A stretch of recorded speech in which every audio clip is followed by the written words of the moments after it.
At siya yung nagsabi na nakakastorbo raw ako sa buhay ng mga agents niya nung nag-away kami sa messenger chat. Doon pa lang dapat kinutuban na ako eh.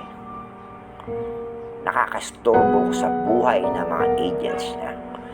Si Easy Elan ang nagsabi na kailangan kong i-sacrifice ang off days ko, ang mga day offs ko, para pumasok, para masalba ang attendance ng team niya. Kasi laging may sunog sa lugar ng mga agents niya na working at home. Lagi pumuputok yung poste ng Meralco o kung anong poste man, o uma-absent. Nasa bahay ka na nagtatrabaho, uma-absent ka pa. While ako, PWD, pumapasok on-site. May a-add pa ako. So, may mga non-voice agents sa prod. Mga American Airlines yung account nila. Kasama yung OM, TL. Siyempre, pag non-voice, din sila nagko-calls, di ba? Umalis na yung senior citizen. Hindi na kinaya yung panginsulto ng mga security.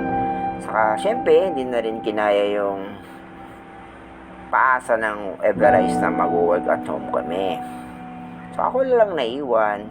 Tapos itong mga American Airlines at email agents, ang iingay. Nagbibingo pa nga sa prod eh. Ilang beses ko nang in-escalate kasi nga nagko-calls ako.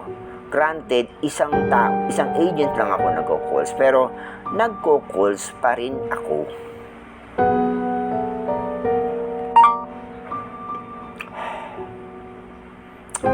Tapos yung QA ko laging bagsak kasi mga customers ko, dinig na nga ng QA eh. Sinasabi ng mga customers, bakit ang ingay sa background mo? May party ba? Wow.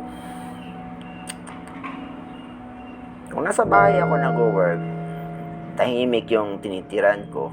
Nung may tinitiran pa ako, maganda yung internet ko. May backup pa ako na prepaid wifi. Siguro maganda stats ko.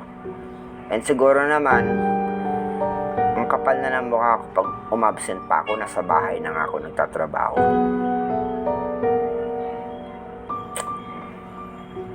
So there, dinagdag ko lang tong second upload na to. Second video, second podcast. Kasi buti na halungkat ko pa yung mga litrato nila.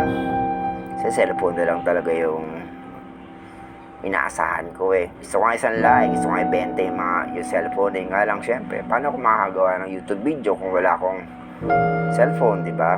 Actually, takot nga ako na baka ma-escoba yung cellphone habang natutulog ako sa stasyon ng bus. Stasyon ng bus. Maraming mga stasyon ng bus dito sa Cubao.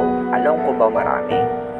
Dito muna ako natutulog. Umupo lang ako, paupo-upo. Pag tinaboy ako ng sikyo, lipat ako sa ibang stasyon ng bus. Ganito ang sitwasyon ko ngayon. Salamat sa Everise Philippines. At kay Easy Elan, at kay Alu de Rivera, at kay Reo Erica Ponting, at siyempre, special mention si Rani Gonzalez Tasecue of Everise Philippines. Bala ko nga sana isend yung Gcash number ko dito eh.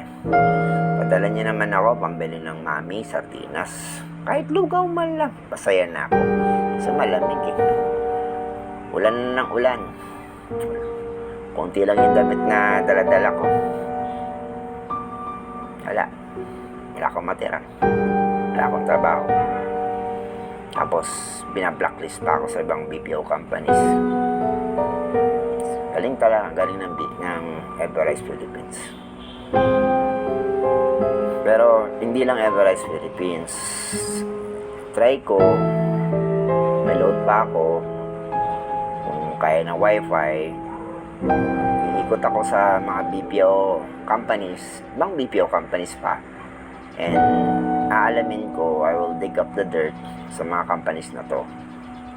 By the way, itong Everrise Philippines, Everrise Holdings ba o Limited, yung pangalan nila, hindi sila registered. So, kolorum sila. Wow, parang tricycle. So, pabago-bago sila ng pangalan. So, dapat, buti nga nakita ito ng abogado ng DOJ. Dagdag bala sa kanila.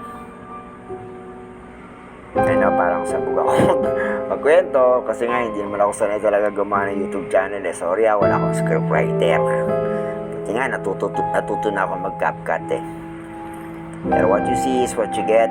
Kung ano yung sinasabi ko is pawang katotohanan lang. Kung may mga binabawas ako, may mga inuumit ako, it is because may mga naging kasama ako sa Everrise na nakatulong naman sa akin. So pagbigyan nyo na ako kasi hindi ko pwedeng ikwento lahat. Baka sila naman ang ma-blacklist. Kawawa naman sila. Di ba rin nang ako mahirapan, wag lang ibang tao. So, hanggang dito na lang. Baka yung masama na tingin ng sikyo. Siguro, akala niya yung kausap ko, baka ako dapper ako, naman. Nalilimahe din, nakasaklay na nga, PWD na, masama patingin ng mga sikyo. Yan ang Starline sikyo ng Cubao. Ganyan kasasama maugali nila. So, huwag kayong matakot, gagawa rin ako ng video para lang sa mga sikyo. Kasi maraming security agency along Cubao umiikot ako. So, alam ko kung saan yung mga agency ninyo. Again, so dito na lang po muna. Don't forget, medyo hindi ko ito don't forget to like, share, and subscribe to my channel. Please, parang awa nyo na kasi kailangan malaman ng lahat yung ginawa ng Everrise Philippines. And syempre, makatulong na rin sa akin para sa sitwasyon na pinagdadaanan ko ngayon. Pasensya na, malat ako kasi alam niyo na ako, tutulog ako sa labas, malamig ang panahon. So next video na lang.